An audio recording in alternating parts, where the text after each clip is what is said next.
సూర్యోదయం కేవలం ఒక దృశ్యం కాదు, ఇది జీవితానికి ప్రతీక. ప్రతిరోజు మనం కొత్తగా ప్రారంభించవచ్చు.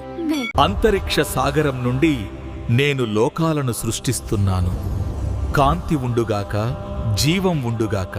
పండుగ ప్రతి ఇంటిని రంగులతో నింపుతుంది. అక్క, ఈ తోరణం ఎంత బాగొచ్చిందో చూడు. అవును, ఈసారి పండుగ చాలా ఘనంగా ఉంది.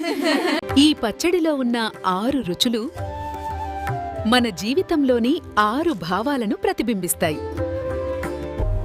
సంతోషం, బాధ, ఆశ, నిరాశ. జీవితం అనే కథలో అన్నీ అవసరమే. ఇది కేవలం పచ్చడి కాదు, జీవితం ఎలా ఉండాలో చెప్పే పాఠం. అంటే నాన్న, కష్టాలు కూడా అవసరమా? అవసరం రా, అప్పుడే సంతోషం విలువ తెలుస్తుంది.